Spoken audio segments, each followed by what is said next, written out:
Welcome! E aí, galera, beleza? Bem-vindo à nossa comunidade. Welcome to our community. Hey, what's going on, guys? It is OGC here. Today we have a new patch note. So this came out a couple days ago, but I thought I would give you my opinions and or thoughts on this patch. Now that it is all here, we've gone to read through it. So for this patch, this is patch 1.23.04. This is coming out on, let's see here, February 4th at 1 a.m. UTC. So as per always, guys, make sure that you have everything linked up through either Game Center or Facebook before this happens. That way, if for some reason you need to re-download the game, you're able to do that, and it's not going to cause any issues or interference with your gameplay experience. It's always a good idea to have everything linked up. So what will happen is for about 2 hours, who knows, the last patch took a long time. This one looks a lot smaller, so I have a feeling it will be 2 hours. During this time, you will not be able to log on to the game. Once patch is over, you will be able to, log in, do your thing. You might have to download an update. That's why it's important to save it to everything.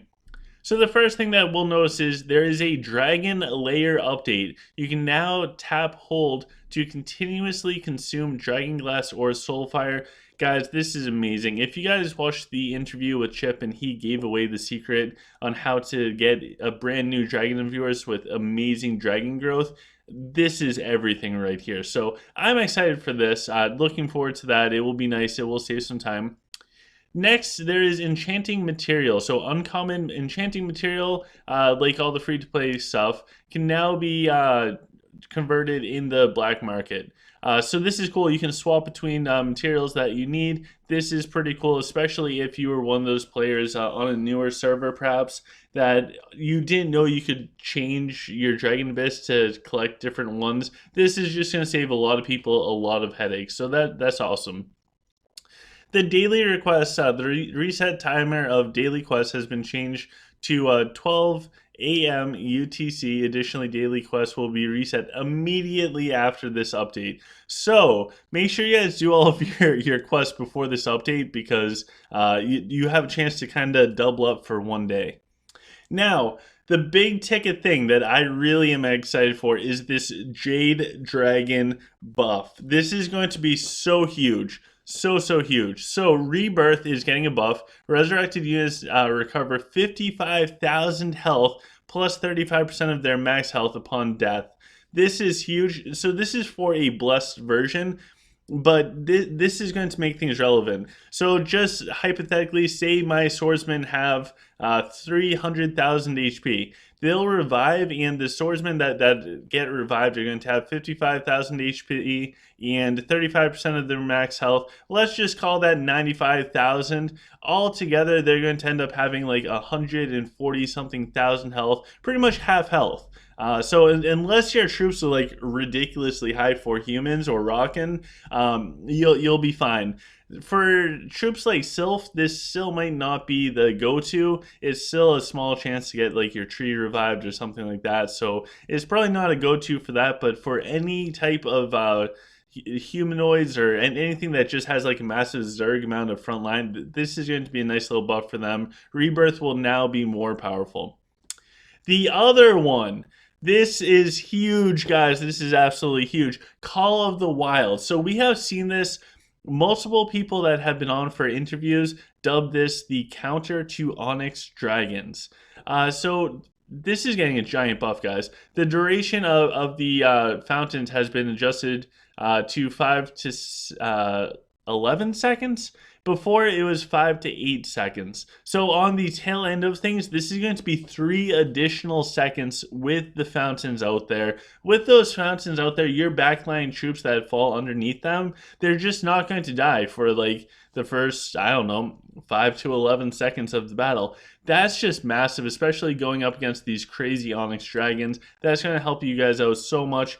If you happen to make a dragon similar to Toby's, I think that this is just going to make Jade dragons even more popular than how they've become since we started showing them on this channel. It's kind of wild.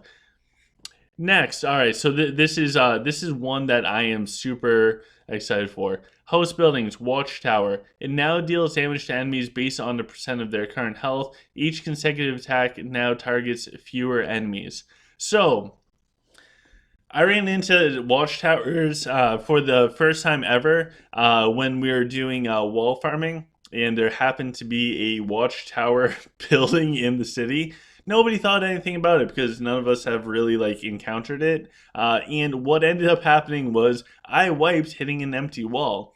It's not a big deal. I keep a ton of siege just because I am on Drake and I do a lot of sieging and siege units die.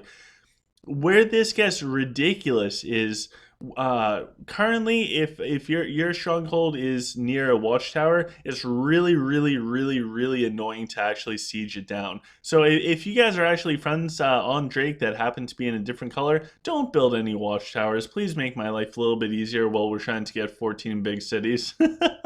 But if you are anywhere else besides the server I'm on, watchtowers were a really good way to help fortify and make sieging down everything. Granted, against like super whales, it really doesn't matter, but towards your average player, this can stop them dead in their tracks. It will take out their siege and backline. It's just super annoying.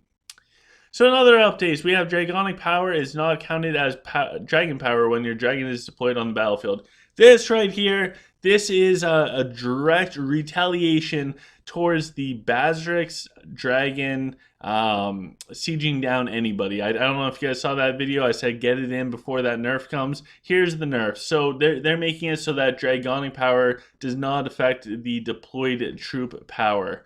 So that trick, it honestly is still going to be able to work. There's going to be some modifications, but somebody out there is going to figure it out, and we'll show it here. The event conclusion notice has been removed from Victory Road. Thank you. So for me, and this is just for me, I finished the Victory Road, and then for like the next 20 hours, I keep getting this pop up every time I open up the game. And I don't know about you guys, but my chat bugs out all the time, so I'm reopening the game quite frequently. And every time I do, I have to go in because those red dots drive me crazy. Anyways, for me, this is nice. If you are a newer player and that red dot helps remind you, make sure that you log in as soon as you can and do the Victory Road. That way you don't worry about missing out. In Victory Road now, guys, you get like 58 chests for the shards or whatever. That's a ridiculous amount. So it's totally worth it. I think if you buy the $5 set, you get like 5 of them. So you do the math. It's super important to do the Victory Road. Mines of Mayhem registration will not be canceled automatically after you sail to the Land of Drake. So that initial time of going to the Land of Drake, for whatever reason, you are not going to miss out on Mines of Mayhem, which is probably a good thing because that first week in Drake is always a bore. So at least you have something to look forward to besides Dual Tower. Next, the Request Resources Challenge has been removed from the daily pack challenges. Woohoo! All right, so this is cool because this is one of those more annoying ones, especially if you get transferred to a newer server, if you're in a small house, if you just captured a city and you don't have any city credits. So I'm very happy about this. It's not game breaking, but it's a nice quality of life thing. Next, there is movement speed bonuses that have been corrected for the following mounts: War Mammoth, Thropter, Bitflow Butterfly, Cyber Chopter, Something, Frost Rhino, Battle Turkey, Mechano Dragon, Lucky Lion, and Lambit Dragon. So I'm assuming they're getting the actual movement speed boost buff that they are. It's probably in their description, but it's not actually going through. So thank you to Overlord Bane and all of the hardworking people at Lilith for making this possible. Gonna keep this video nice and short because this is it's a good patch update. There's not a ton. The whole game's not changing overnight. I expect to see more Jade Dragons, especially in the higher levels of play. Focusing on Call of the Wild, pretty much Toby's Dragon, but Call of the Wild Rebirth is going to make a big appearance, I bet. I think there's going to be some cool things coming down the line. So with that, please take a moment to smash the thumbs up button for this video. If your friends have questions about the new patch notes and what to expect from it, just send them to this channel or send them a link of this video. As always, in the description, there's a bunch of cool things such as the merch store if you want to get some cool OGC swag, like amazing high quality premium plastic phone cases. They will not protect your phone if you drop it, but you will get style points and the ladies love it. Guaranteed. Ask in the OGC community chat. Guaranteed. Anyways, there's also Patreon if you want to support my Venti Ice Mocha habit. And until next time, guys, take care. We have some cool stuff coming at the end of the week.